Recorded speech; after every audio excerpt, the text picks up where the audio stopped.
यमुनानगर का गांव टोपरा कला सम्राट अशोक के नाम से जाना जाता है, क्योंकि जब भी गांव टोपरा का नाम जुबान पर आए तो सम्राट अशोक की खुद ब खुद बात जुबान से निकल भी जाती है। हालांकि सम्राट अशोक ने यहां अपना एक पिलर भी लगाया था, जो इन दिनों दिल्ली के फिरोजशाह कोटला मैदान में भी है। सम्राट अशोक की यादों को ताजा रखने के लिए यहां पर लाखों रुपए खर्च कर एक अशोक चक्कर यहां पर लगाया गया था।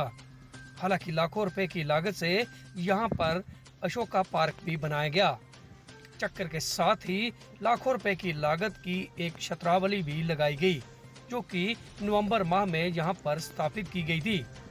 लेकिन इन दिनों बरसात के साथ साथ चल रही मामूली हवा की भेंट यह छत्रावली चढ़ गई। हालांकि काफी मजबूती का दावा करने के बावजूद यह तिनके की तरह हवा में टूटकर जमीन पर गिर गई।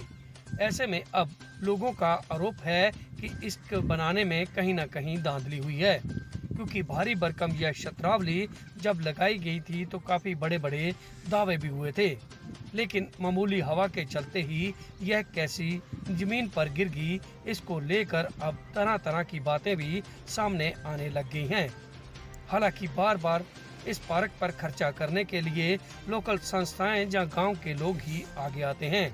ऐसे में गांव के लोगों की माने तो इसका पूरा खर्चा भी खुद सरकार को उठाना चाहिए, क्योंकि गांव टोकरा, जो कि प्राचीन समय से ही अशोक के नाम से जाना जाता था, अब भी इस गांव का जैसे ही जिक्र होता है तो सम्राट अशोक का नाम जुबान पर आता है।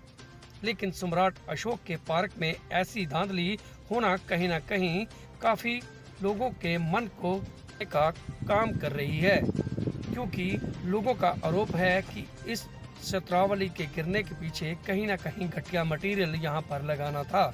ऐसे में अब लोग इस छत्रावली के गिरने की जांच की बात भी कह रहे हैं। सुनिए क्या कहते हैं ग्रामीण। जंग से ये हादसा हुआ है, भारी नुकसान भी हो सकता था। हवा इस तरीके से चलती, अगर ये अशोक चक्कर के ऊपर गिर जाता था और ज़्यादा नुकसान हो सकता था। किसी दूसरे व्यक्ति के ऊपर जान माल का गिर जाता तो जान माल का नुकसान हो जाता। ये जो काम है बड़ा महत्वपूर्ण है, राष्ट्रीय महत्व का है। धार्मिक आस्थाएं भी इससे जुड़ी हुई हैं, गांव का मान सम्मान इससे जुड़ा हुआ है।